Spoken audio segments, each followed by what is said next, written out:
신 윤내현 교수이십니다. 발표 주제는 고조선의 강력과 사해가 되겠습니다. 방금 소개받은 당국대학교 윤내현입니다. 제가 오늘 발표하려고 하는 그 내용, 고조선의 강역과 사회, 이런 문제에 대해서는 제가 여러 군데서 발표도 했고 또 논문으로도 이미 발표를 했고 또 이외에 다른 그 한국 고대사, 고조선으로부터 한사군에 이르기까지의 문제들을 다룬 그 논문들을 모아서 한국 고대사 실론이라고 해서 일지사에서 이미 출판을 했습니다. 오늘 여러분들께서 가지고 계시는 그 책자에는 제가 오늘 발표할 것들을 아주 쉽게 그냥 요점만 적었고, 그런데 그거 가지고는 발표를 하는데 아무래도 좀 근거도 되고 그래야 하기 때문에 부족할 것 같아서 다시 제가 또 이 복사물을 만들었습니다. 아마 여러 선생님들께서 받으셨을 줄 압니다만은, 그래서 이 사료로 본 고조선 그리고 강역과 사회, 이걸 중심으로 해서 제가 발표를 하겠습니다. 앉아서 말씀을 드리겠습니다. 그런데 한 가지 먼저 말씀드리고 싶은 것은 여기에 제시한 사료가 전부가 아니라는 점입니다. 그동안 우리 학계에서는 흔히 우리 고조선에 관한 사료가 거의 없다, 빈약하다, 그래서 연구가 어렵다, 이런 얘기들을 많이 해왔습니다만, 제가 중국 문헌을 통해서 조사해본 바로는 의외로 생각했던 것보다는 상당히 많은 사료가 있다. 그 가운데는 이미 선학들에 의해서 이미 거론이 된 것도 있고 또 그렇지 않은 것들도 있고 그렇습니다만, 그래서 우리 고조선의 강역이라든가 사회 이런 거 정도로 우리가 구명해낼 수 있을 정도는 사료가 충분하다, 저는 이렇게 보고 있습니다. 그런데 그것들을 오늘 다 열거를 하면서 제가 얘기를 하자면은 시간이 너무 부족하고 그래서 지금 여기에 그 가운데서 아주 오늘 말씀을 드리는데 기초가 되는 것들만 여기에 뽑은 겁니다. 그러니까 이게 전부가 아니라는 거. 그 다음에 제가 말씀드리고 있는 그것을 뒷받침할 수 있는 사료는 이보다 훨씬 풍부하다고 하는 거. 그거는 제 한국 고대사 실론에 충분히 들어 있습니다. 그러니까 그 이상 깊은 내용을 아시고 싶으시거나 그 근거 자료를 아시고 싶으면은 그 책을 읽어보시면 되겠습니다. 저 발표 본론으로 들어가기 전에 분명히 하고 넘어가야 할 것은, 우리가 할 때 또 어떤 학문에 있어서 논쟁을 할 때 어떤 기준이 있어야 합니다. 그것이 어떤 성격의 것인가, 무엇이 문제인가. 왜 제가 이런 말씀을 드리냐 하면은 그런 기준 없이 논쟁이 일어나기 때문에 아주 애매하게 그 초점이 흐려지고 그런 경우가 있습니다. 역사에는 두 가지의 큰 측면이 있습니다. 하나는 사건 자체, 사실 자체이고, 다른 하나는 해석입니다. 다시 쉽게 말씀드리면 1919년 3월 1일에 3.1운동이 일어났다 하는 것은 사실 자체입니다. 이거는 사관에 의해서 변경될 수가 없고 사상에 의해서도 바꿔질 수가 없습니다. 이거는 누구도 움직일 수 없는 사실입니다. 그 다음에 그 3.1운동의 주체를 뭐로 보느냐, 또 그 목적이 뭐냐, 어떤 성과를 얻었느냐는 사관에 의해서 달라질 수가 있습니다. 이건 해석 부분입니다. 왜 제가 이 말씀을 드리냐 하면, 지금 우리 고대사에서 논쟁이 되어 있는 부분은 해석 부분이 아니라 사실 자체입니다.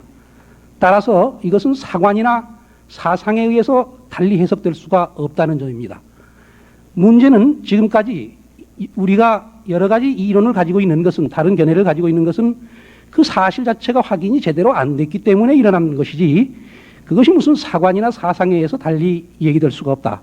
그러니까 이런 문제를 얘기할 때는 지금 우리 고대사에서 무슨 고조선의 강역이 어디까지냐, 그건 사상, 사관하고 상관없이 그대로 우리가 확인을 해야 하는 겁니다. 또 이따 제가 말씀드리겠습니다만, 준이라고 하는 왕이 고조선의 왕으로 되어 있습니다만 그게 고조선 왕이냐 아니냐, 이런 문제도 무슨 사상이나 사관에 의해서 그 혈통이 바뀔 수가 없는 겁니다. 그러니까 지금까지 지금의 우리 고대사 논쟁은 사실 자체다.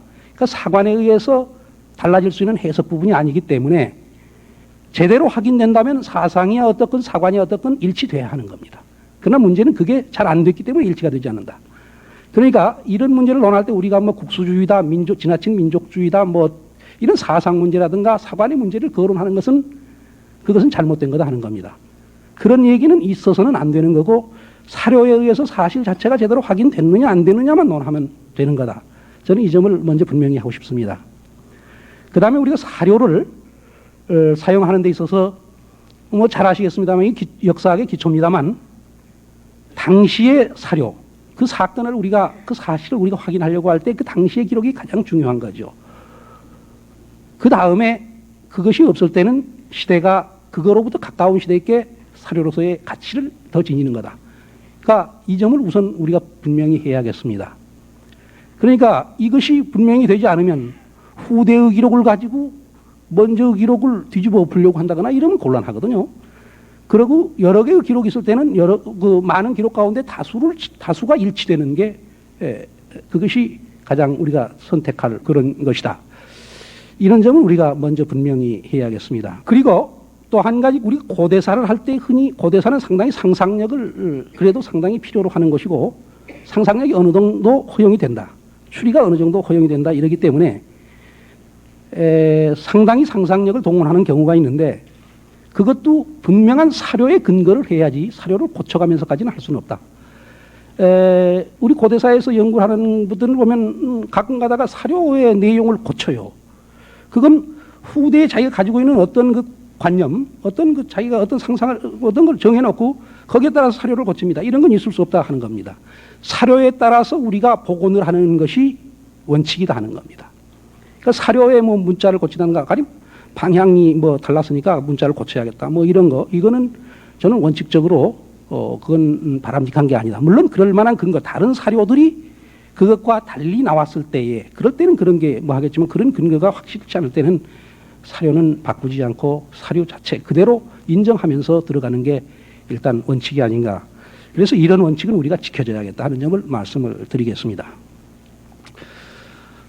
우선 우리가 그 고조선의 강역이 어딘가 이런 거에 대해서 매우 지금까지 애매하게 생각해 왔습니다.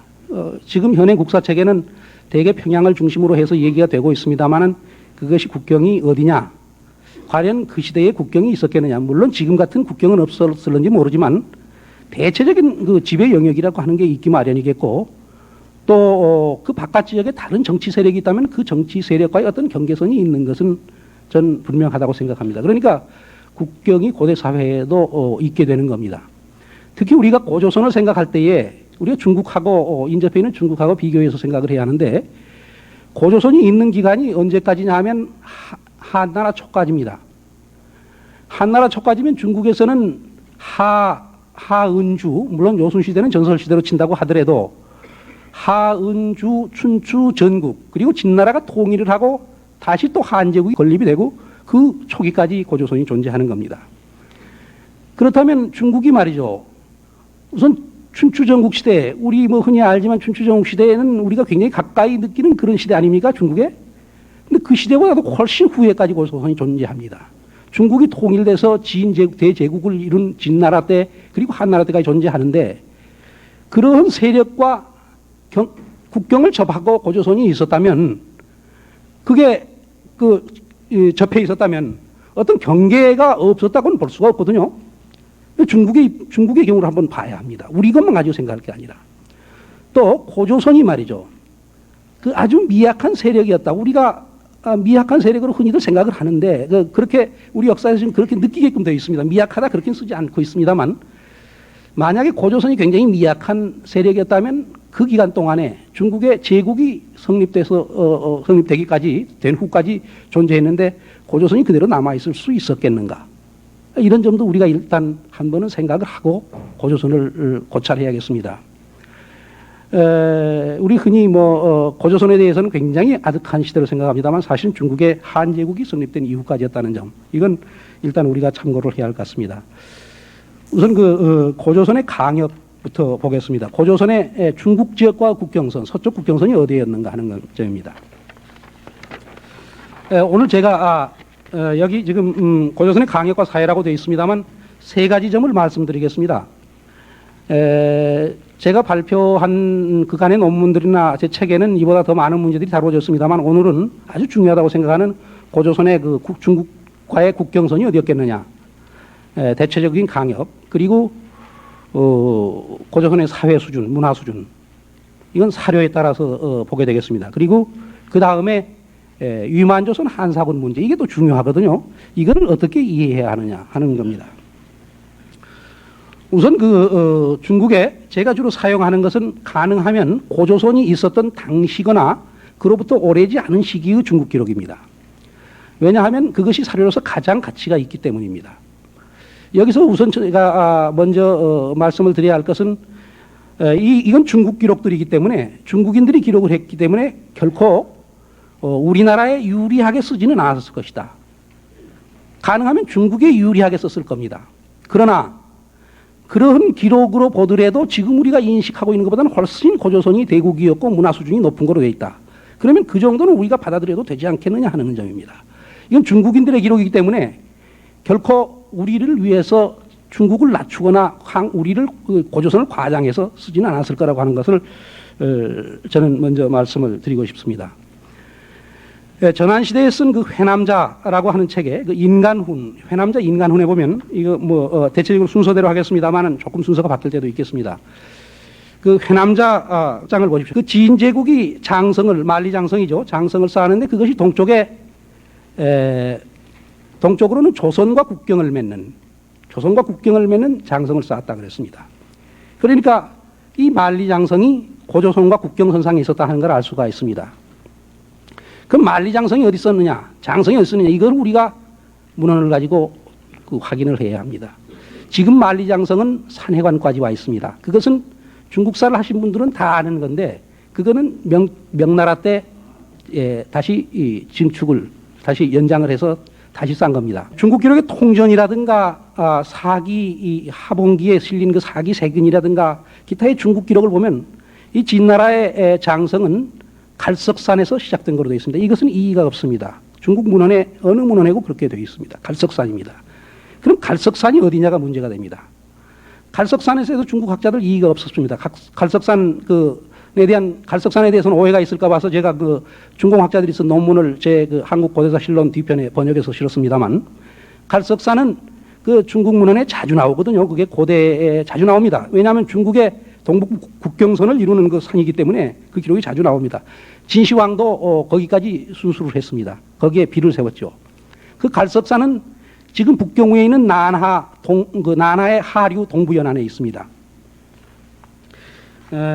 지도를 보시면 이 복사물 뒤에 맨 뒤에 지도가 있습니다만, 지도를 보시면 왼편 상단에 발해 위에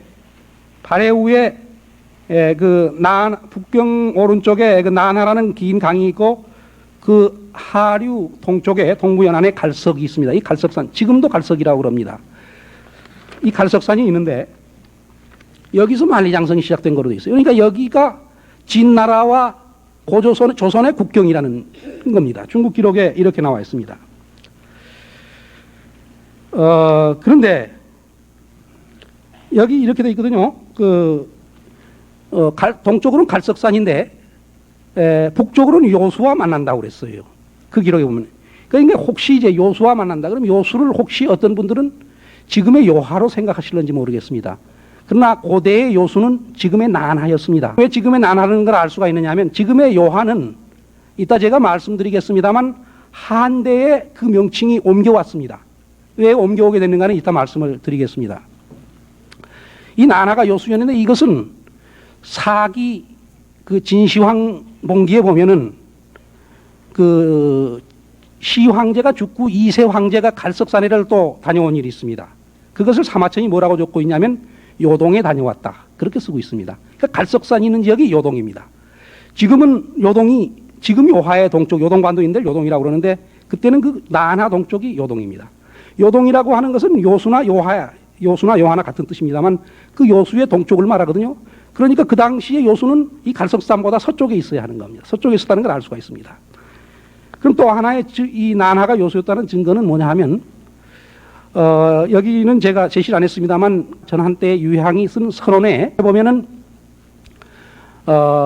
그 제나라의 환공 춘추시대 초기의 그 패자죠. 환공하고 관중이 산융을 토벌을 한 일이 있습니다. 산융을 토벌하고 그 다음에 고죽국을 가서 또 토벌을 쳤습니다. 근데 산융이 어디 있었냐면 지금 하북성, 중국의 하북성 북부에 있었습니다. 이건 이의가 없습니다. 그걸 치고 고죽국이 어디 있었냐면 지금 나나의 동부연안에 있습니다. 이것도 이의가 없습니다. 이건 지리고증이 다 된 겁니다. 그러니까 그거를 치러 가는데 고죽국에 거의 도달해가지고 요수를 건넜다 그렇게 되어 있습니다. 그럼 그 요수가 어디 있었느냐? 고죽국을 건너기 전에 있었으니까 고죽국이 지금의 나나 동부연안에 있었으니까 그 강이 난하였다는 걸 알 수가 있습니다. 이러한 몇 가지 기록에서 과거에 난하가 요수였다는 것이 확인이 됩니다. 그러니까 진제국의 진나라와 고조선의 국경선이 국경선에 있던 만리장성이 바로 그 갈석산에서 시작을 해서 요수로 이어졌다 하는 걸 알 수가 있습니다. 그러면 그보다 조금 더 시대가 올라간 진이 통일을 하기 전에 전국시대의 연나라와 국경은 어디였겠느냐. 그건 조선하고 국경이라는 표현은 안 씁니다만은 이것도 전한시대에 쓴 염철론 험고편에 보면은 그 전국시대 연나라의 동북부 국경이 갈석과 요수로 이루어졌다고 되어 있어요. 요수와 갈석으로 이루어졌다. 그러니까 아까 제가 말씀드렸듯이 당시에 요수는 난하였고 역시 여기도 갈석이 나옵니다. 갈석산이. 그 연나라 전국시대 연나라의 동북부 국경도 같은 곳입니다. 그럼 그 동쪽에는 고조선이죠. 고조선과 연나라와 접경해 있었다고 하는 것은 뭐 이건 상식이니까요. 진나라의 그 만리장성이라고 하는 것이 진시황이 다 새로 쌓은 게 아니거든요. 전국시대에 그 북부 지방에 있던 그 여러 나라들이 그 이민족의 침략을 막기 위해서 쌓았던 성들을 보수하고 연결시켜서 만든 게 만리장성입니다. 그러니까 연나라의 결국 장성이 만리장성의 일부를 형성하게 되는 거고 같은 지역에 있게 되는 거죠. 그러니까 이 국경선이 같다고 하는 것은 이것은 아주 매우 타당한 겁니다. 이런 기록에 의해서 제가 두 가지만 들었습니다만 그 외에 방증 자료가 또 많이 있습니다만 우선 이런 기록에 의해서 전국시대부터 진제국 이 시기에 고조선의 국경선이 지금의 난하와 갈석산으로 이루어져 있었다 하는 걸 알 수가 있습니다. 우리나라 기록에도 자세히 보면 삼국사기, 삼국유사, 제왕운기는 전부 그 위만조선 한사군 고조선의 위치를 그 한반도 그 중심부를 한반도로 보지 않고 있습니다. 전부 한반도 밖 만주 지역으로 보고 있습니다. 이것은 제가 시간 관계로 일일이 설명 안 하겠습니다만 자세히 읽어보시면 그렇게 되어 있습니다. 우선 분명한 거 하나만 말씀을 드리겠습니다. 제왕운기에 보면 조선의 중심지가 요동이었다고 되어 있습니다. 그러니까 이건 한반도가 아닙니다. 요동은 고대나 지금이나 요동이란 개념 속에 한반도가 포함되지 않습니다. 그러니까 고조선의 중심부는 요동이었다. 그렇다면 그 요동이 고대의 요동이냐 지금의 요동이냐인데 이 고대의 요동을 말하고 있는 거로 봐야 하는 겁니다. 그렇다면 이 제왕운기의 기록이 중국의 기록들하고 맞다 하는 겁니다. 맞아떨어지는 겁니다. 그 다음에 더욱 중요한 것이 제가 첫 페이지 맨 밑에 그 복사물에 지도가 있습니다. 이 지도는 좀 늦게 그려진 겁니다만 이것도 늦다고 해도 우리나라 사서하고 비교하면 늦은 게 아닙니다. 이 지도가 그려진 시기가 남송 말인데 그 여러분 아시겠습니다만 증선지라고 우리나라의 증선지에 18사략이 많이 소개되어 있죠. 근데 이 사람이 18사략 말고 19사략 통고라는 책을 썼습니다. 이 책은 희귀한 책입니다. 아주 희귀한 책인데 별로 일반에게 알려지지 않습니다. 이 19사략 통고에 중국사를 이 사람이 썼습니다만 그 이해하기 쉽게 하기 위해서 그 첫 장에 한 장으로 주변의 지리까지 그려놓았습니다. 그래 이 지도입니다. 이게 우리나라로 하면 삼국유사가 쓰여진 시기하고 같은 시기입니다. 그러니까 우리나라 삼국사기 제왕운기가 우리나라 사서로서는 가장 오래된 거니까 이것도 우리나라 사서에다 비교한다면 늦은 게 아닙니다. 중국 기록에 비교하면 중국 기록 중에서는 늦은 거지만 근데 여기 보면은 그 지도를 보십시오. 그 지도를 보시면 아시겠습니다만 조선이 오른쪽 맨 위에 있습니다. 그리고 밑에 움푹 들어가 있는 게 발해죠. 발해만이죠. 그리고 오른쪽에 압록수가 있습니다. 이게 압록수 바퀴라는 것이 분명해집니다. 압록강 바퀴죠. 그리고 이 요수라고 있는데 이게 지리로 봤을 때 지금 요하가 아닙니다. 이 형태로 보면 아시겠지만 지금 요하는 여기에 있습니다. 이겁니다. 이거. 근데 방향이 이렇게 돼 있잖아요. 이게 난하거든요, 이게 지금. 그 지도에 보시면 요수라고 써 있는데 방향이 이거하고 일치하죠. 이렇게 돼 있고. 그러니까 이 지도도, 그리고 장성이 그려져 있고 그 밖에 요동이 있고 요학, 그리고 조선이 있고 그렇습니다. 이거로 봐도 이 기록이 바로 조선이 발해 위에 있었다. 조선이. 이것이 이 중국 기록들하고 아주 일치하는 겁니다. 그러니까 이 문헌의 기록을 가지고 우리가 고증을 할 때는 혹시 지리 고증을 잘못할 수도 있습니다. 그러나 이 지도하고 맞았다. 지도는 이건 움직일 수 없는 거거든요. 이러한 근거들, 이런 거로 봤을 때 고조선의 중심부는 대충 지금의 요령성 지역이었고 그 서부의 경계는 난하와 갈석산으로 이루어져 있지 않았겠느냐 이렇게 볼 수가 있습니다.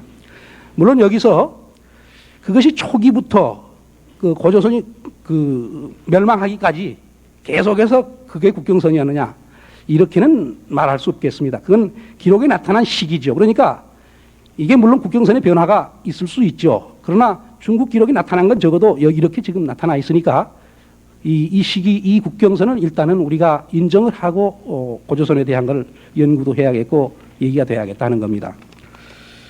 그 다음에 이제 한반도에서 국경선이 어디였느냐. 여기는 많은 문제점이 있습니다. 왜냐하면 사실 한반도에서 고조선의 국경선을 정확하게 기록한 게 없습니다. 중국 지역에서도 중국 사람들도 이쪽은 자기네들과 관계가 없는 지역이니까 정확하게 기록한 게 없어요. 그러나 어렴풋하게 우리가 추측할 수 있는 게 그 후한서에 보면은 그런 기록이 있거든요. 후한서 동이열전 예전에 보면은 그 및 옥저 고구려가 모두 조선의 땅이었다 그런 기록이 나옵니다. 그 후한서니까 후한시대의 기록이니까 후한시대에 그러면 고구려 영토가 어디였으며 얘가 어디 있었겠느냐. 옥저는 좀 북쪽에 있으니까. 후한시대의 그 삼국사기 이 태조대왕, 고구려 봉기 태조대왕 조를 보면은 후한시대 국경선은 대충 청천강까지였던 것 같습니다. 고구려의 국경선이. 그리고 그 동쪽에 대충 그 예가 있었습니다. 이런 걸 종합해 보면 대충 고조선의 어느 시기에 후한시대 어느 시기에 대충 청천강 유역으로부터 그 대동강 상류 지역 이 지역으로 연결되는 선으로 대충 국경선을 그 남부 지역하고 대충 국경선을 가지고 있지 않았겠는가. 그것이 물론 이것도 변화가 있었다고 봐야겠습니다. 그러나 여기는 이제 여기는 또 좀 문제가 있는 게 그렇다고 해서 남부 그러면 한반도 지역하고 전혀 다른 정치 세력의 적대 관계냐? 그건 그렇지 않은 것 같습니다. 왜 그러냐 하면 이게 이제 여기가 연구가 돼야 할 부분입니다만 뒤에 고조선이 멸망한 후에 고구려가 말이죠. 중국 지역을 칠 때 마한하고 연합군을 형성합니다. 태조대왕이. 그래가지고 치거든요. 그러니까 이것은 분명히 연합군을 형성할 정도면 이건 가까운 세력입니다. 이건. 그러니까 정치 세력권으로는 어느 시기에 이렇게 좀 선을 긋고 있었다고 하더라도 어느 부분에서는 같이 동맹을 하는 그런 관계에 있었다. 이렇게 볼 수가 있겠습니다. 그리고 이것이 이제 고고학적으로 조금 이걸 밑받침해 주는 게 뭐냐면 그 명도전의 출토 상황인데요. 뭐 아까 이제 토기 문제도 거론이 되고 그랬습니다만 우선 그 명도전 쉽게 확인될 수 있는 게 명도전인데 명도전이 지금 청천강으로부터 대동강 상류 이 지역을 경계로 해서 그 북쪽 만주 지역에서 쭉 출토됩니다. 그런데 이것을 흔히 명도전이 그 중국의 전국시대 연나라의 화폐거든요. 그러니까 연나라의 화폐니까 중국의 세력이 거기까지 들어온 거 아닌가 이렇게 보는 분들이 있는데 저는 그렇게 보지 않습니다. 왜냐하면 아까 말씀드렸듯이 전국시대가 끝나고 망하고 연나라가 망하고 중국이 통일돼서 진제국이 형성된 이후에도 난하까지 갈석산까지가 국경이었거든요. 그러니까 고조선이 그때까지 밀리지 않은 거죠. 그런데 이 화폐는 그보다 앞선 전국시대 연나라 화폐이기 때문에 중국 세력이 들어온 것을 말해주는 게 아닙니다. 이거는 고조선이 중국 지역과 교역을 했음을 알게 해주는 거죠. 국경선 문제는 끝내고 그다음에 고조선의 사회 수준, 그러니까 문화와 사회 수준을 간단히 보겠습니다. 지금까지는 그 고조선에 관한 사료가 부족하다고 해서 아주 그 국사 개설서나 교과서에서 아주 그 간략하게 취급을 했기 때문에 우리는 그것을 아까 말씀드렸습니다만 굉장히 그 낮은 사회, 낮은 문화 단계로 흔히 생각을 하거든요. 그런데 우리가 모른다는 거하고 사회 수준이나 문화 수준이 낮다는 거하고는 동일한 의미는 아니죠. 굉장히 높은 수준이었을 수도 있지만은 모를 수도 있는 겁니다. 그건 모른다는 거하고 전혀 별개인데 우리가 마치 잘 모르는 것을 미개한 거하고 동일시하는 그런 경향이 있는데 그건 전혀 다른 거라고 저는 생각을 합니다. 우리가 사료가 없어서 충분히 파악을 못한 것이지 그것이 결코 그것이 사회 수준이나 문화 수준이 낮은 거하고 동일시될 수는 없다 하는 겁니다. 그런데 적어도 최근에 중공고고학계에서 발굴한 거를 보면 아까도 청동기 문제 얘기할 때도 나왔고 고고학 분야에서 나왔습니다만은 그 요령성 지역의 청동기가 아까 방사성 탄소 측정연대에서 기원전 2000년 지금으로부터 4000년 전이라고 나왔습니다. 그런데 방사성 탄소 측정연대보다는 그 수정연대라는 게 약간 실제 연대는 올라갑니다. 그것보다 약간 몇백 년 올라갑니다. 그 수정연대라는 게 있습니다. 그래서 실제는 기원전 2300~400년이 됩니다. 그러면 기원전 2300~400년이 청동기 시대가 요령성에서 시작이 지금까지 발굴 결과로는 그때 시작이 되는데 이 연대는 중국의 황하유역하고 비교했을 때 어떠냐 하면 황하유역은 물론 앞으로 올라갈는지 모르겠습니다만 지금 현재 단계로는 기원전 2000년 전후로 보고 있습니다. 그러니까 요령성 지역이 지금 현재 단계로는 청동기 문화가 약간 빨리 시작합니다. 몇백 년 빨리 시작합니다. 그러나 우리가 지금 몇백 년 앞섰으니까 반드시 앞선다 이렇게 속단할 수는 없습니다. 고고학이라고 하는 건 앞으로 발굴되면 또 연대가 올라가는 게 나올 수도 있는데 그러나 지금까지 적어도 우리가 분명하게 말할 수 있는 것은 요령성 지역이 황하유역보다 청동기 문화 시작이 늦지는 않다 하는 건 분명하게 말씀드릴 수가 있습니다. 이것이 기원전 4, 5세기 오면 철기 문화가 되는데 철기가 일반화됩니다. 어느 정도 일반화되느냐 하면 연화보 유적을 하나를 예로 들겠습니다만 거기에서 많은 농구가 출토가 됐습니다. 그런데 그 농구 가운데 90% 이상이 90%가 철기였습니다. 그렇다면 철기가 상당히 일반화됐다는 얘기입니다. 그럼 철기가 보급되기 시작한 것은 그보다 훨씬 올려잡아야 하는 겁니다. 이 정도 이게 그러면 고조선의 후기 사회입니다. 이게 철기가 나온 게. 그래서 또 어떤 분들은 그 위만이 그 한나라 때 망명 올 때 한 시대에 망명을 오는 거하고 철기하고 연결시키는 분들도 있는데 그건 전혀 연결이 안 됩니다. 왜냐하면 위만이 기원전 195년에 망명을 오는데 철기는 그보다 훨씬 앞서서 일반화됐기 때문에 철기는 벌써 위만이 오기 전에 일반화되어 있는 겁니다. 그 다음에 그러니까 이런 거로 봐도 그러면 청동기 시대는 그런데 청동기 시대가 중요한 게 되게 청동기 시대의 고대 국가가 되게 일반적으로 다른 지역에 세계 어느 지역에서나 출현을 합니다. 그러니까 이게 굉장히 중요합니다. 우리가 문헌상으로 그 사회 단계가 어느 거냐 하는 것은 이제 조금 문헌에는 기록이 중국이 뭐 고조선 초기부터 기록을 해놓은 건 아니니까 중국문에 나타난 건 약간 후대에 이제 나오는데 그러나 이 초기부터 청동기 시대라고 하는 건 매우 중요한 의미를 갖는다. 이것이 또 우리가 흔히 알고 있는 그 당군이 개국을 했다고 하는 기원전 2333년 이거하고 연대가 일치한다. 청동기 시대 개시하고 이것도 우리가 한번은 생각하고 넘어가야 합니다. 그 다음에 고조선 지역이 그러면 그 요령성 지역이 고조선의 중심이었다면 이 지역이 그 지역에 살던 원래 토착민들이 뒤에 성장을 해서 이제 고조선이라는 사회를 형성했을 텐데 그 지역이 언제쯤부터 정치 권력이 출현하나 하는 것은 이 고조선보다 훨씬 이 고조선의 지금 청동기 문화보다 훨씬 앞서는 겁니다. 그 지역에서는 기원전 3,500년 전부터 3,500년부터 3,000년 사이, 그러니까 지금으로부터 5,500년부터 5,000년 사이에 이미 아까도 언급이 됐습니다만 그 묘에서 부장품이 아주 현저한 소수묘에서 아주 그 부장품이 많이 나오고 이게 신석기대 초기에는 다 비슷합니다. 그건 뭘 의미하느냐면 빈부의 차이가 별로 없었다는 얘기입니다. 그런데 이게 부장품이 현저한 차이가 나오고 또 사당터라든가 여신 신문에도 한번 보도된 일이 있습니다만 사당터라든가 여신상이라든가 뭐 이런 게 나옵니다. 이건 뭐냐면 종교적인 권위자가 출현한 겁니다. 이건 계층분화입니다. 이런 게 일어나는 겁니다. 계층분화, 빈부의 차이, 또 성터가 나옵니다. 불악을 둘러싼 큰 성터가 나오는데 그 동팔가 유적이라고 거기에서는 큰 돌로 쌓은 큰 성터가 나오고 그 안에 수십 채의 집이 있고 맨 중앙에 있는 집이 사방 40m였습니다. 집터가. 그렇다면 이런 성터는 전쟁용의 성터고 물론 그 안에 큰 집은 추장격이 되는 사람이 살았을 거라고 봅니다. 이게 기원전 3,500년 전부터 3,000년 전 사이입니다. 그러니까 벌써 이 시기에 지금으로부터 5,500년 전부터 5,000년 사이에 이 지역에서는 빈부의 계층분화, 사회 계층분화 그리고 정치 권력이 출현한다. 이것이 성장을 해서 뒤에 왕권으로 성장을 하는 거거든요. 그러면 고조선이 시작됐다고 하는 시기, 소위 거기에서 청동기 문화가 나타나는 시기는 그로부터 벌써 1000년이 지난 후다 그런 얘기입니다. 그러면 그 사회가 어느 정도 계층 분화가 심해졌을 것이며 정치 권력이 강해졌을 것인가 하는 것을 우리가 한번 상상을 해봐야 합니다. 그 다음에 이제 문헌 기록으로 넘어가 보면은, 시경 한역편이 이게 저는 고조선의 사료라고 생각을 합니다. 그런데 이거는 제가 이걸 고증을 하는 건 제 책에 실려 있는데 이걸 시간 관계상 그 고증은 생략하겠습니다. 이건 분명합니다. 이 고조선의 통치자가 중국 서주왕실, 서주의 선왕 때 서주왕실을 방문했을 때 그 칭송한 노래입니다. 이 기록에 의하면은 고조선이 그 많은 나라와 부족들을 거느리고 있는 것으로 되어 있습니다. 그러니까 제후국을 거느리고 있는 겁니다. 봉건제 국가를 생각하면 되겠습니다. 그런 걸로 표현되어 있고, 이게 지금으로부터 3000여 년 전의 기록입니다. 시경 한역편. 그 다음에 거기에 보면 토지가 정리되어 있고 세금을 거두어 드린다. 뭐 그런 규절이 있습니다. 그러니까 토지 제도가 어떤 것인지는 모르지만 토지 제도도 있었다. 그 다음에 세금도 거둬 드린다. 그런 내용을 알 수가 있습니다.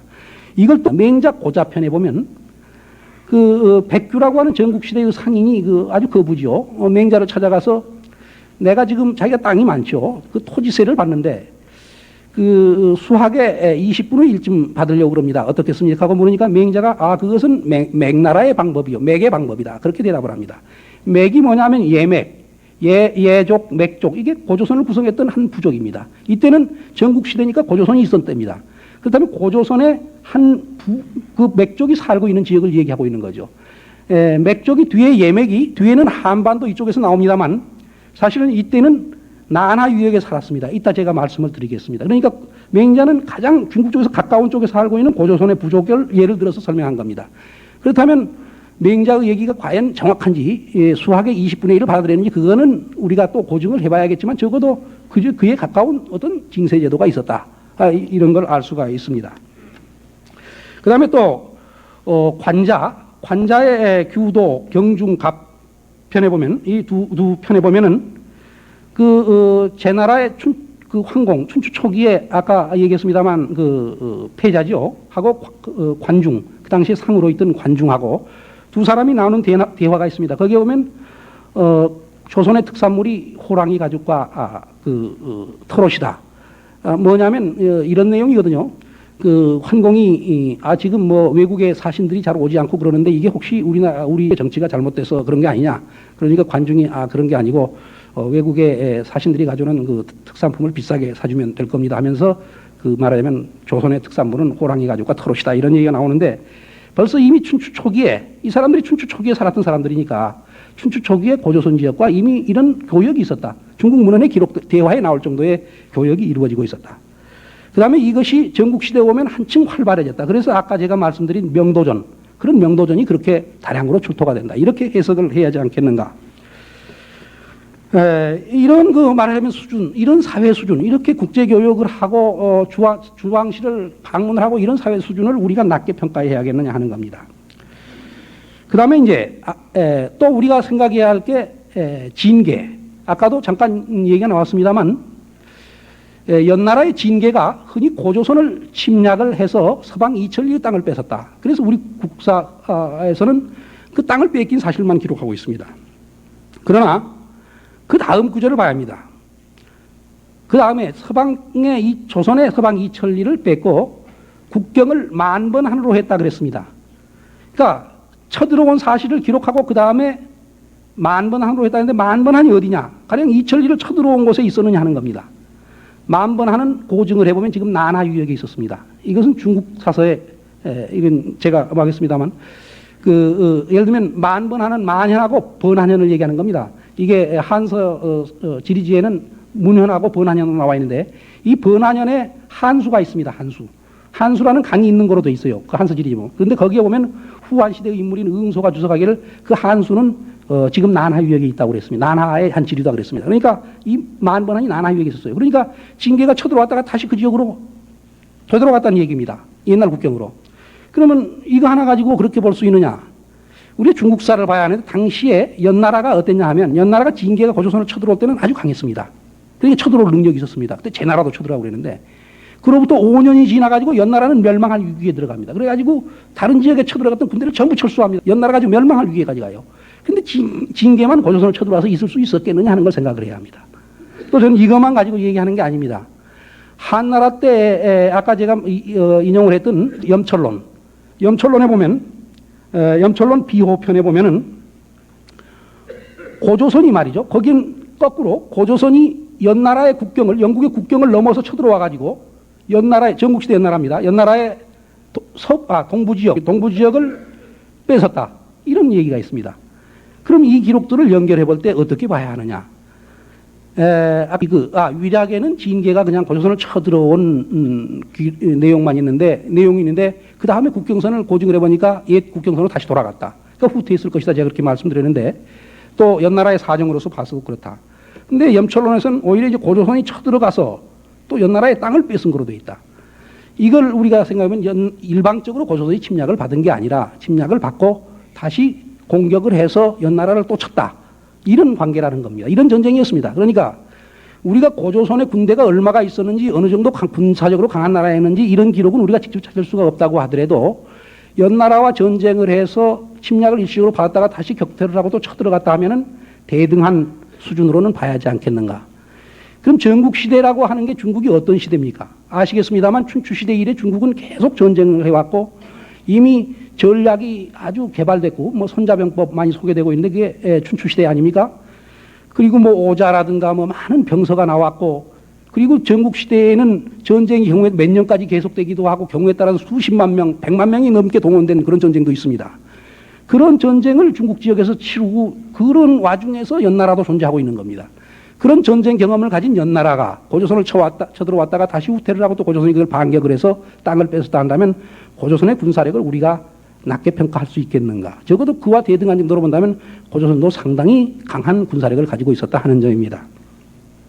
또 실제로 고대 사회는 고대 국가는 통치를 하는 데 있어서 가장 중요한 게 종교와 군사입니다. 이 종교적인 배경, 권위 그리고 군사적인 이 무력 이 두 가지가 이것이 같이 결합되지 않으면 지배가 어려운 사회입니다. 그러니까 이런 것도 우리가 참고를 해야겠습니다. 그 다음에 또 사기 조선열전을 보면 그 앞부분에 약간 고조선과의 국경선에 대한 언급이 있어요. 그런데 뭐라고 써있냐면 한나라가 흥기했으나 그 고조선과의 국경선이 동부의 국경이 너무 멀어서 지키기 어려움으로 중국 쪽으로 후퇴를 했다는 국경선을 물렸다는 기록이 나옵니다. 이걸 우리가 이런 기록을 이건 물론 고조선이 강하다 이런 얘기는 안 했지만 한나라가 물론 무제 때 강해집니다. 다시 한나라가. 그래서 유만조선을 쳐서 멸망시키고 그럽니다만 이 한초에는 적어도 고조선과의 국경선을 지킬 수 없었다 그런 얘기입니다. 그래서 국경선을 다시 뒤로 지키기 좋은 뒤쪽으로 중국 지역으로 후퇴를 시켰다. 그렇다면 고조선이 아무 힘도 없고 미개한 사회라면 그 국경선을 물릴 필요가 있었겠는가. 이런 생각을 우리가 해야겠습니다.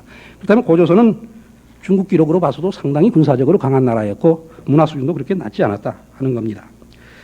그리고 아까 제가 말씀드렸습니다마는 그 시경 한역편에 보면 고조선의 군주가 많은 나라와 부족들을 거느리고 있었다. 이것은 봉건제. 바로 우리 한국사에서는 연맹왕국이라는 표현도 씁니다만 이런 사회였을 것이다. 물론 그것이 처음부터 그랬느냐. 이제 약간 이 기록이 대충 중기 이후부터 중국 문헌에 나오기 시작하니까 중기 이후부터냐 이거는 이제 앞으로 연구 과제겠습니다만 어쨌든 고조선은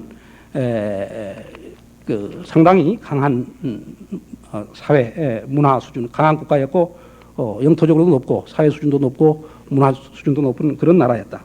그리고 대체적으로 그 국가 형태는 우리 전통적인 용어로 한다면 봉건제 국가. 요즘 일부 학자들이 쓰는 말로 하면 연맹왕국 그런 형태였겠다. 근데 거기에 보면 이제 많은 부족 이름이 나오죠. 제왕문기에도 나오고 또 중국 사서에도 나옵니다만은 뭐 예라든가 맥이라든가 발이라든가 숙신이라든가 양이, 양주, 유, 청구, 뭐 고구려. 아까 고구려도 이따 말씀드리겠습니다만 사실은 원래 고구려가 나나유역에 있었습니다. 고구려, 옥조, 부여, 시라, 뭐 진 이런 것들이 대충 고조선을 구성하고 있었던 대부족인데 초기에는 물론 대부족이었겠죠. 그러나 그것이 국가로 성장을 하면서 제후국의 역할을 했을 거로 그렇게 보는 게 좋지 않겠는가, 타당하지 않겠는가 저는 그렇게 봅니다.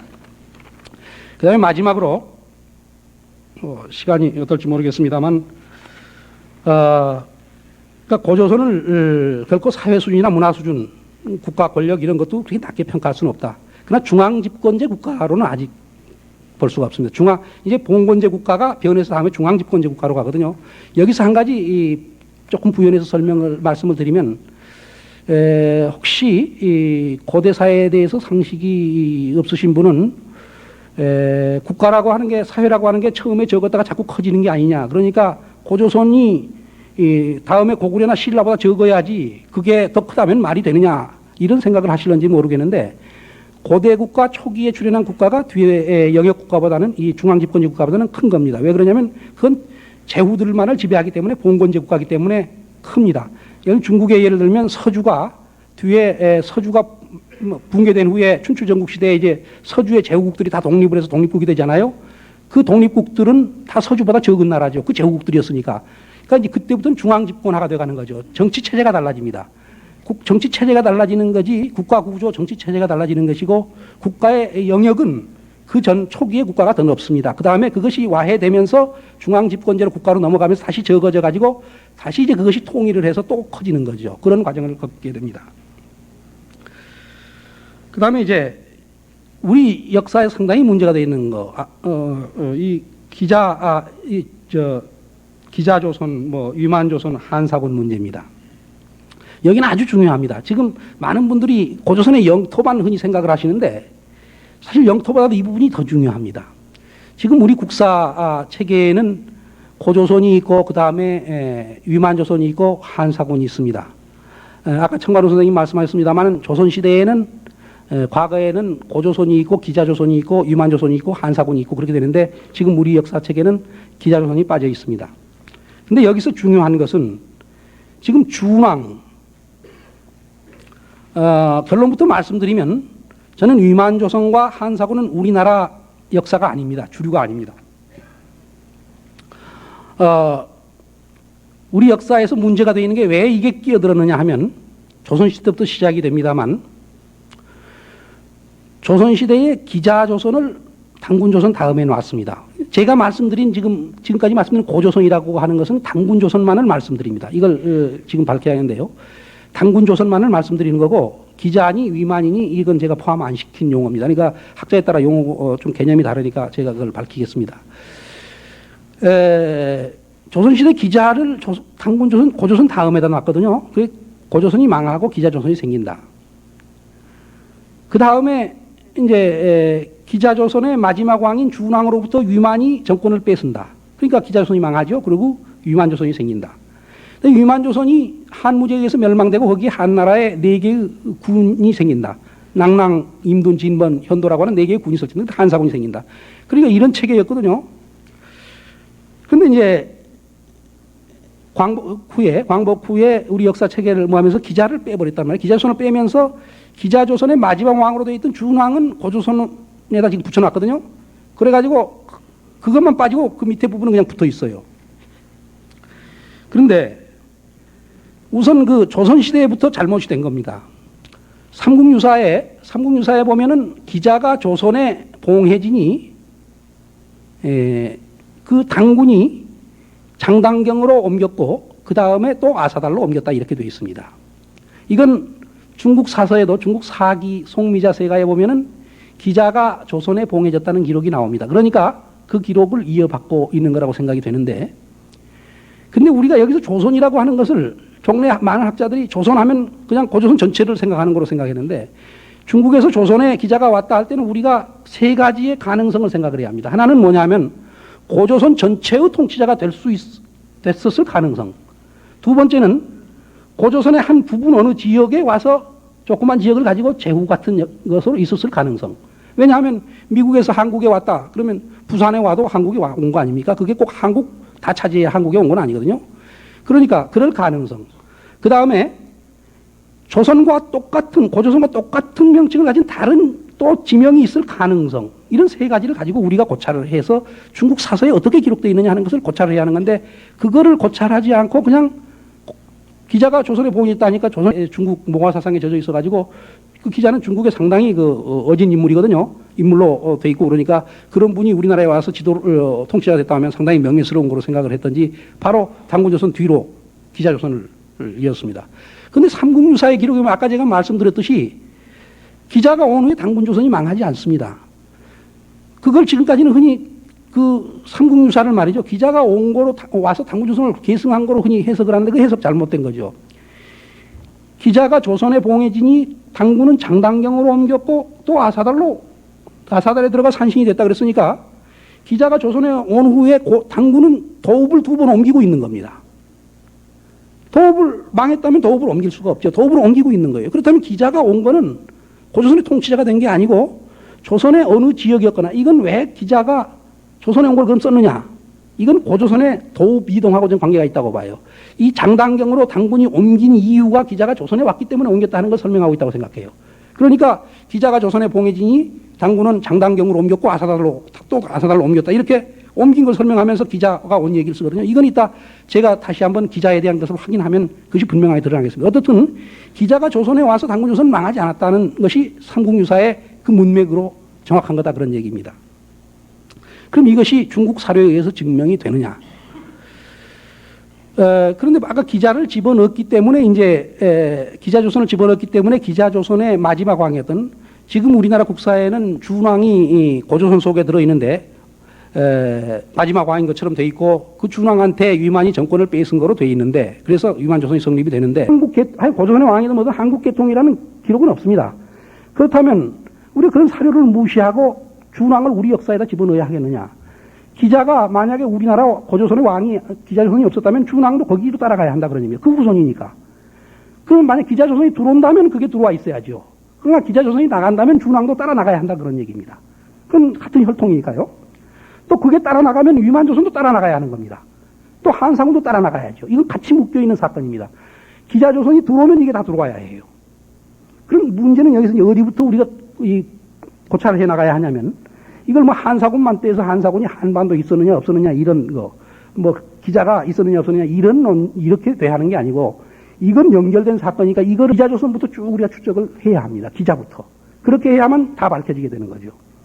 그럼 기자가 조선에 갔다. 사마천은 그냥 조선에 갔다. 그렇게 썼는데 보다도 구체적인 기록이 없느냐? 있습니다. 그게 뭐냐 하면 한서지리지하고 진서지리지입니다. 한서지리지 낙랑군조, 진서지리지 낙랑군조. 여기 조선현이 나옵니다. 낙랑군 안에 조선현이 있었습니다. 낙랑군에 한사군 때 낙랑군에 25개의 현이 있었는데 그 가운데 하나가 조선현입니다. 그 밑에 보면 기자가 봉해졌던 곳이다 그렇게 써 있습니다. 그러니까 기자가 봉해진 곳이 낙랑군의 조선현이라는 얘기입니다. 낙랑군의 조선현. 그러니까 무슨 말이냐면 기자는 낙랑군이 생기기 전의 사람인데 후에 낙랑군의 조선현이 된 그곳이 과거에 기자 일족이 봉해졌던 곳이다. 와서 살던 곳이다. 그런 얘기입니다. 여기서 잠깐 참고로 한 가지 아셔야 할 것은 기자라고 하는 것은 개인의 이름이 아닙니다. 기라고 하는 곳에 봉해졌던 자라고 하는 자귀를 가진 은나라 때의 제후입니다. 그러니까 기자는 대대로 기자입니다. 1세도 기자, 2세도 기자, 세습됩니다. 그 자귀가. 예를 들면 노나라에 봉해진 제후는 노의 자귀가 공이니까 노공이라고 그럽니다. 또 초나라에 봉해진 제후는 자기가 자하고 초에 봉해졌기 때문에 초자라고 그럽니다. 그건 대대로 초자입니다. 이름은 별개입니다. 그러니까 기자의 후손인 준도 사실은 기자입니다. 이게 자기 가문의 자기니까.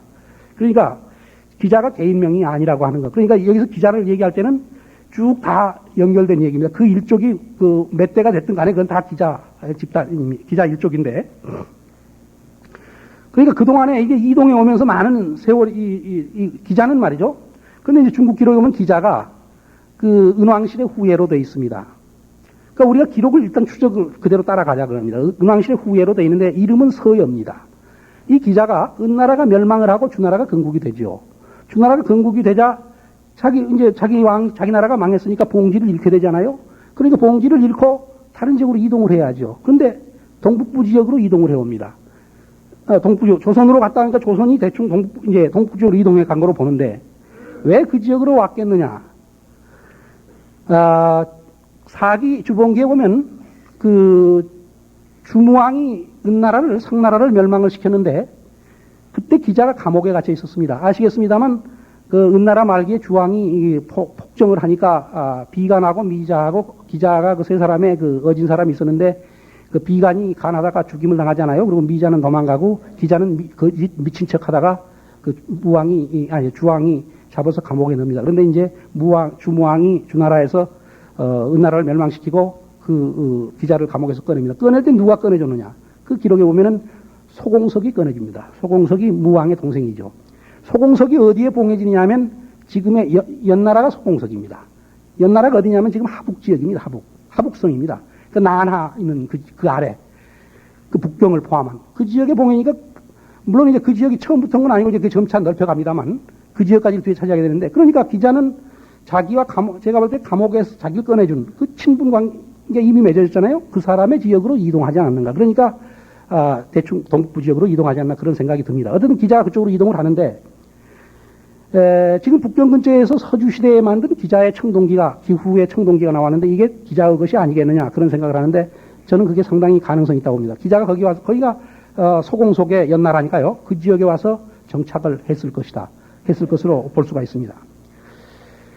근데 그 다음에 이제 기자가 조선에 왔다 그러는데 그 조선이 어디냐 하는 건데 이게 이동을 했다는 얘기를 제가 지금 간단히 말씀드리는 건데 아까 낙랑군의 조선현이었다. 그럼 낙랑군의 조선현이 어디에 있는가를 확인하면 기자가 그 당시에 전에 왔던 곳이 아니겠습니까? 그것은 그 사기 이 조선열전 바로 첫머리에 사기 세근에 보면 낙랑군의 조선현 지역에 그는 습수, 열수, 선수라고는 세 개의 지류를 가진 강이 있다는 것이 기록되어 있습니다. 근데 그 말을 사기 세근은 당나라 때 쓰여진 겁니다만 장안의 말이라고 인용을 하고 있습니다. 장안의 말에 가면 장안이 다른 책에다 그걸 썼겠죠. 장안이 언제 사람이냐면 삼국시대 위나라 사람입니다. 그 삼국시대에 이 한 얘기입니다. 그때까지는 이 낙랑군이나 조선현이 변동된 일이 없습니다. 그러니까 그걸 그 전이 똑같은 겁니다. 그런데 이 습수, 열수, 선수가 어디 있냐 하면 중국의 그 강들에 대한 것을 자세히 기록하는 수경주를 보면은 지금의 난하 유역에 난하에 그런 지류가 있습니다. 그러니까 이 조선현을 난하 유역으로 볼 수가 있다 그런 얘기입니다. 그러면 이게 강 이름이 지류가 세 개가 있다고 해서 그냥 그것만 가지고 갈 수 있느냐? 이게 조금 위험하지 않느냐 이런 생각을 할 수가 있습니다. 이것을 뒷받침하는 게 바로 수성현에 대한 위치 고증인데요. 수성현은 낙랑군 속에 조선현하고 같이 있던 현입니다. 그러니까 조선현의 위치가 지금 난하유역에서 나왔는데 수성현도 난하유역에서 나오면 같은 지역에 있었던 게 되지 않습니까? 같이 낙랑군 속에 있었던 같은 나란히 있었던 현이니까. 근데 수성현 진서 지리지를 보면 그 수성현에는 진나라 때 진시황이 쌓은 그 만리장성이 거기서 시작된다 그랬습니다. 만리장성이 시작된다. 그럼 아까 만리장성 제가 국경선 얘기할 때 말씀드렸듯이 장성은 갈석산에서 시작이 됐죠. 그 갈석산 지역이 수성현이라는 게 증명이 됩니다. 그 갈석산이 어디냐? 난하하류 동부역에 있는 아까 갈석산이다. 그렇다면 지금 조선현이 있는 지역하고 수성현이 있는 지역이 같은 지역에서 나온다 그런 얘기죠. 그러면 이 지역이 바로 한사군의 낙랑군 조선현 지역이라는 게 이제 확인이 됐으니까 이거로 다 고증이 되는 거죠. 그러니까 기자가 왔던 곳이 바로 그 조선이다 그 말입니다. 그러니까 난하 하류역에 와 있었다 하는 얘기입니다. 기자가. 근데 언제 기자가 그쪽으로 넘어왔느냐? 중국 지역에 이제 아까 얘기했을 때 북경 근처에 원래 있었는데 그것이 언제 넘어왔느냐 하는 것은 이건 이제 언제 넘어왔다는 기록은 없습니다. 그러나 우리가 역사적인 상황으로 봐서 기자가 조선에 갔다 하는 기록은 선진시대의 기록에서는 없습니다. 기자 이름은 자주 나오고 기자 얘기는 나오는데 조선에 갔다는 얘기는 없어요. 그런데 선진시대에 아까 얘기했듯이 춘추시대에 이미 조선을 알고 있었고 조선에 대한 얘기가 나오거든요. 그런데 기자가 조선에 갔다는 얘기가 안 나와요. 그리고 오히려 사기 송미자세가에 보면 기자가 멀리 이주에 갔으면서도 계속 주왕시를 방문한 거로 돼 있어요. 그러면 이때는 고조선 지역으로 안 왔었지 않았겠느냐 하는 생각이 듭니다. 그럼 언제였겠는가? 한대의 기록부터 기자가 조선에 갔다는 기록이 나와요. 그렇다면 이 기록을 두 개를 분리해 놓고 봤을 때 대충 한대하고 선진시대하고 중간에 이동했을 거 아닌가. 그럼 그때 역사적인 상황이 언제쯤이 되겠느냐. 대충 진나라가 중국을 통일했을 때. 그전에는 통일하기 전에는 제후국들이 있었고 그러니까 그 사이에 뭐 이렇게 공지도 있고 그러니까 끼어 있을 수가 있지만 이제 진나라가 중국을 통일하는 중앙집권적인 영토국가가 돼서 그런 게 존재할 수가 없습니다. 그러니까 그때쯤 넘어가지 않았을까 저는 이렇게 봅니다. 그러나 그건 연구를 앞으로 해야겠습니다. 어떤 이때쯤 기자 일족이 넘어왔겠다. 이때 넘어왔다면 그때는 연대가 어떻게 보면 준왕 때입니다. 준 때입니다. 준. 하여튼 이렇게 넘어왔지 않았겠느냐. 기자 일정이 그러면 이제 고조선 지역으로 조선현에 와 있었는데, 그럼 이 기자가 아까 정광훈 선생님은 이 한반도 지역으로 이동해 왔겠다 말씀을 하셨는데, 또 그걸 기자 바로 조그만 일쪽으로 본 게 아니라 큰 기자라는 부족으로 보신 것 같은데, 저는 기록에 따라서 보기 때문에 그렇게 보지는 않습니다. 근데 이 기록에 따라서 충실하게 보는데, 그럼 기자가 한반도 지역으로 왔겠느냐? 이걸 우리가 다음에 위만 조선이 어디 있었느냐 하는 걸 보면은 기자가 이동해 왔겠는가 안 왔겠는가를 알 수가 있습니다. 왜냐하면 위만 기자 주운으로부터 위만이 정권을 뺏어서 위만 조선이 건국이 됐으니까 그 위치를 보면 그게 알 수가 있죠. 그 위만 조선이 어디 있었느냐? 위만 조선이 한반도에 있었다고 고증한 거 저 본 일이 없습니다, 아직까지. 위만 조선 우리가 분명히 알아야 할 것은, 제가 이렇게 주장하는 것을 비판만 할 게 아니라 기존의 설이 뒷받침할 만한 근거가 있으면 그걸 제시를 해야 하는 건데, 그쪽은 안 하고 이것만 비판하면 그건 말이 안 됩니다. 그건 근거가 있어야 하는, 근거가 더 있어야만 그게 성립이 되는 겁니다. 근데 위만조선이 한반도에 있었다는 그걸 고증한 논문 아직 전 본 일이 없어요. 근데 위만조선이 어디 있었느냐 하는 겁니다. 위만조선의 위치는 4기 조선열전에 아주 정확하게 되어 있습니다. 4기 조선열전은 위만조선의 위치만은 우리가 그걸 믿어야 합니다. 왜 그러냐 하면, 위만조선이 멸망될 때의 내용을 기록한 건데, 그 당시에 4기를 쓴 사마천은 한나라의 태사령이라는 역사를 관장하는 최고직에 있었습니다. 그러니까 그 사람은 직접 당시에 사건을 기록하고 있는 거예요. 그렇다면 그 위만조선 멸망에 관한 기록은 상당히 신빙성이 있는, 물론 중국에 유리하게 썼을는지는 모르겠습니다만 그 위치나 이런 것은 정확하게 썼다고 봐야 합니다. 그 당시의 기록입니다. 그런데 이때 사마천이 한 40이 넘어서 퇴사령이 되어 있었습니다. 근데 그 기록에 보면은 한나라가 말이죠. 한무제의 군대가 육군과 수군, 해군 두 갈래의 길로 위만조선을 공격을 합니다.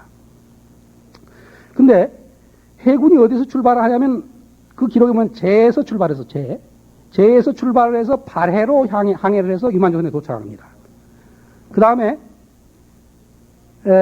육군은 어디서 어디로 가냐면 요동에 출격을 해서 우거왕을 쳤다 그래서, 우거왕이 위만조선의 마지막 왕입니다. 그 위만의 손자인데.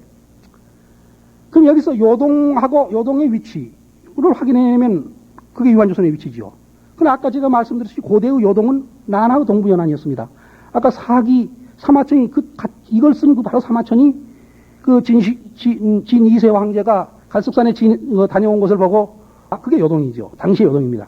그러니까 이 요동이, 순체가 간 요동이 거기다. 위만조선이 거기라고 요동이었다는 걸 알 수가 있죠. 나나 동부연안. 그 다음에 그 해군을 거느린, 양복이 거느린 해군이 제에서 제가 어디냐면 산동성입니다. 그건 중국에서 변화가 없습니다. 고대나 지금이나 그 제나라가 있었는지 지금도 제라고 그럽니다.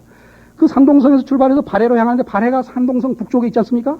그럼 그쪽을 북쪽으로 향해 가면 지금 바로 갈석산에 있는 발해 위에 요동 난하 동부연안이 됩니다. 그러면 그 발해가 혹시 변할 수 있지 않느냐, 위치가, 이런 생각을 할 수가 있습니다. 그러나 당시의 상황을 전하는 전국책에 이런 기록이 나옵니다. 제나라의 북쪽에 발해가 있다. 그럼 제나라의 북쪽에 발해, 지금하고 위치가 하나도 안 바뀌었습니다. 그때의 기록입니다. 그러면 그게 맞는 거, 지금이나 발해는 마찬가지다. 그렇다면 위만조선이 어디 있었냐면 바로 지금 그 나나 동부연안에 있었다. 그러면 기자가 거기서 준이 망한 겁니다. 또 삼국유사에도 이렇게 기록되어 있습니다. 이련이, 위만한테 정권을 뺏긴 준이 바다 건너 먼 곳에서 도망을 해왔는데, 그 도착한 곳이 평양 지역인 것쯤으로 되어 있습니다. 그래도 거기서 바다 건너가 어디쯤이겠는가? 발해 북쪽쯤 상정해 볼 수 있습니다. 이런 기록이 다 일치하고 있습니다. 그렇다면 바로 기자 준이 정권을 뺏긴 곳이 바로 나나 동부연안이었다. 그러니까 이렇게 하면 그 고조선의 서쪽 변경이죠. 그 다음에 그 지역에 바로 위만조선이 멸망되고 한사군이 설치됐다. 아까 제가 한사군의 낙랑군과 수성현이 거기 있었다 그랬으니까, 한사군의 낙랑군이 거기 그 위치에 있었으면 다른 군들도 거기 있었는데, 대충 저는 한사군을 여기 시간이 이제 없어서 자세히 말씀 못 드리겠습니다만, 지금의 이제 한사군이 어디까지 설치되냐면 지금의 여화까지로 설치되는 겁니다. 그래서 여화라고 하는 것은 중국의 고대의 동북부 국경을 이루던 강에 대한 중국인들이 부르던 명칭인데, 그게 과거에 고조선이 나나까지 차지할 때는 거기가 국경이니까 그걸 요수라고 그랬습니다. 요하. 이렇게 보면은 기자 주운으로부터 해서 위만조선 한사군이 고조선의 뒤를 이은 게 아니고 고조선은 그대로 존재한 겁니다. 그리고 고조선의 변경에, 서쪽 변경에 중국과 국경지대의 땅을 약간 고조선 땅을 침략해서 차지해가지고 거기에서 벌어진 사건이었다. 그러니까 고조선의 역사는 계속됩니다. 끊긴 게 아니에요. 그리고 고조선을 이제 망한 후에 고구려, 백제, 부여, 옥저, 부여, 예맥, 낭랑 이것들이 원래 중국 기록을 보면 기원전 2세기 기록에서는 요하의 서쪽에서 나옵니다. 그게. 그런데 그 후에 요하 동쪽으로 이동한 거예요. 삼국진이 후한서는 이동한 후의 기록입니다. 그쪽에 고조선 세력이 있을 때 거기에 있었는데 고조선이 거기 말하면 위만조선이 건국되고 그 다음에 위만조선이 멸망되고 한사군이 설치될 때 중국 세력이 들어오니까 그 세력이 동쪽으로 이동을 해서 동부 쪽에 있었던 세력하고 다시 위치를 재정립해가지고 요하 동쪽으로부터 한반도 지역에 열국시대가 성립이 되는 겁니다. 그러니까 고조선이 붕괴되면서 뭐 위만조선 한사군이 존재한 게 아니라 열국시대로 이어져가지고 그 가운데 열국 가운데 북쪽에는 고구려, 남쪽에는 신라와 백제가 세력을 키워가지고 삼국시대로 가고 다시 신라가 통일하는 이런 과정으로 간다고 하는 겁니다. 이게 왜 중요하냐 하면 이 기간이 위만조선으로부터 뭐 위만을 우리 한국개통이라고 말하신 분들도 있습니다만 그거는 하여튼 한국개통에도 어떻든 그것도 그 고증학에 따라서는 불확실한 건데 어떻든 한국개통이라고 해도 중국에서 망명 온 사람입니다. 그렇다면 이렇게 지금 기존에 우리 교과서를 보면은 위만조선부터 한사군까지 507년간이 우리 역사가 단절됩니다. 끊기는 겁니다. 그러나 이것이 서부에서 우리 역사는 끊기지 않고 계속되는 겁니다. 507년간이라는 역사가 단절되면 507년간만 줄어드는 게 아니라 삼국시대부터 우리는 역사를 다시 시작해야 합니다. 그러니까 역사가 낮게 서술될 밖에 없어요. 근데 우리가 지금 이게 굉장히 중요한 문제가 뭐냐면 우리가 36년 일제히 침략받은 것은 굉장히 지금 흥분해서 다시 그 역사를 바로잡아야 한다고 그러고 연구가 많이 되고 그러는데 507년간의 상고사가 이렇게 만약에 잘못돼서 달아났다면 이걸 바로잡아야 하지 않겠습니까? 그런데 이 문제를 아주 가볍게 생각한다는 것. 저는 이건 굉장히 중요한 우리 민족이 고조선 시대에 민족이 형성이 되고 문화가 형성이 되는 기초를 이루었다. 그렇다면 이 시대의 역사가 이렇게 507년간이나 도망간다면 이걸 우리가 그냥 둬서 되겠는가? 이건 바로 잡혀야 하지 않겠는가? 그런 생각을 합니다. 이 표를 제가 3페이지에 이 표가 있습니다. 보시면은 여기에 조선시대의 체계가 있고 지금 우리 국사 현재 체계가 있고 일본 사람들이 당군조선과 기자조선을 떼어내는 그 체계가 있고 그 다음에 제가 본 그 체계가 있고 그렇게 도표로 비교가 되어 있습니다. 이게 뭐 아주 상세한 건 아닙니다만 이걸 보시면 어느 정도 참작이 되리라고 봅니다. 이상으로 제 발표를 마치겠습니다. 감사합니다.